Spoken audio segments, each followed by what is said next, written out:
Hello guys, तेरे इश्क के नाम के अगली एपिसोड में आप देखोगे कि मियां अली रुतबा को बिठाकर समझाता है कि बेटी, तुमने जो कुछ भी किया था कल रात वो गलत किया था। तुम्हें ऐसे वो घर छोड़कर वापस नहीं आना चाहिए था और इतनी रात को हुए तो बिल्कुल भी नहीं। आइंदा ऐसा कभी ना करना। ये तुमने बहुत बुरा किया था, तुम्हें कुछ भी हो सकता था। फिर रुतबा कहती है कि बाबा, आप उसे इतना शरीफ ना समझें जैसे वो लग रहा है।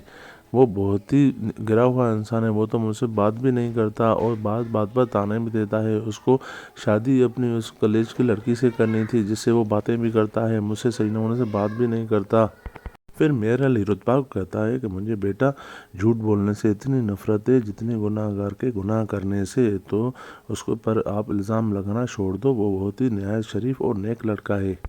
और हाँ, एक बात, मैं तुम्हें खुद छोड़ने चलूँगा कल खुर्शीद के पास। और आइंदा ऐसी कभी गलत मत करना कि तुम अकेले रात को घर से निकल आओ बिना बोल के, किसी को बिना बता के। फिर मेरा अली रुतबा से वहाँ बात करके वापस चला जाता है। उधर आप अगले सीन में देखोगे कि अल्तमश अपनी माँ के साथ बैठा होता है और उसे कहता है कि अम्मी, आप लोगों को मेरी शादी अस्कास के साथ नहीं करनी चाहिए थी, क्योंकि आप लोगों को पता है कि मैं रुतबा से बहुत मोहब्बत करता हूँ। तो ऐसे में उसकी माँ कहती है कि बेटा, अब जो हो गया सो हो गया, अब तुम्हारी ज़िंदगी अस्का के साथ है और अपने दिल और दिमाग से रुतबा का ख्याल छोड़ दो, क्योंकि अब वो किसी और की है। तो ऐसे में अल्तमश कहता है कि रुतबा की आंखों में मैंने अपने के लिए मोहब्बत देखी है।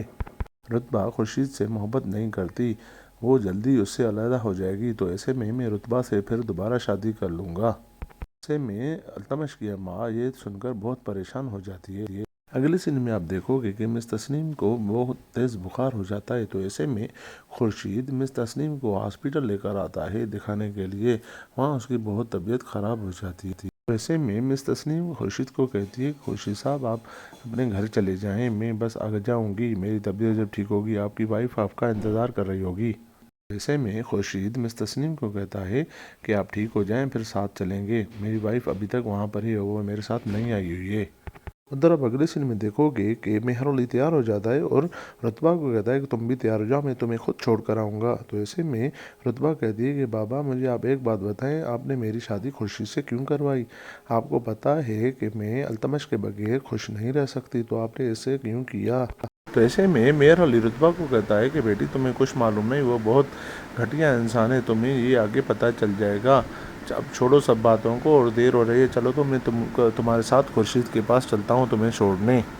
उधर आप आखिरी सीन में देखोगे कि जब मिस तस्नीम हॉस्पिटल से डिस्चार्ज हो जाती है तो खुर्शीद उसे सहारा देकर अपने घर लेकर आता है। तो ऐसे में देखता है कि मामू और रुतबा भी वहाँ पर आ चुकी हैं। तो वो शाक हो जाता है और मेहर अली भी उसको देखकर ये हरकतें शाक हो जाता है। और जब वो अंदर चला जाता है अपने मामू को देखकर, तो मेहर अली उसे ज़ोरदार थप्पड़ लगाता है और कहता है कि तुम वाकई रुतबा के लायक नहीं हो। रुतबा तुम्हारे लिए ठीक कह रही थी, तुम उसको तवज्जो नहीं दे रहे थे, तुम्हें इससे शादी नहीं करनी थी, तो तुम्हें बता देना था। अब तो तुम रंगे हाथों पकड़े गए हो। तो ऐसे में खुर्शीद कहता है कि मामू, ऐसी कोई बात नहीं है, आप गलत समझ रहे हैं। तो ऐसे में मेहर अली कहता है कि तुम अब भी झूठ बोल रहे हो, जैसे कि मैंने तुम्हें अपनी आंखों से देखा है। तो ऐसे में खुर्शीद कहता है कि मामू, जो देखा है आपने वो बिल्कुल सही है, पर इसके अंदर ये हकीकत नहीं कि मैं रुतबा को धोखा दे रहा हूँ। मैं रुतबा से अभी भी वही मोहब्बत करता हूँ। मिस तस्नीम हमारे कॉलीग है और वो अकेली रहती यहाँ पर, तभी मैं उसकी मदद के लिए उसके पास चला गया था और कोई बात नहीं है, मैं ऐसा नहीं हूँ। मिस तस्नीम कल से बीमार थी और उसका कोई भी यहाँ पर नहीं है, तो ऐसे में उसको हॉस्पिटल लेकर गया था। तो ये सब मैंने मामू आप ही से सिखाए कि लोगों की मदद किया करें। ऐसे में खुर्शीद की ये बातें सुनकर मेहर अली खामोश हो जाता है और गुस्से में अंदर चला जाता है।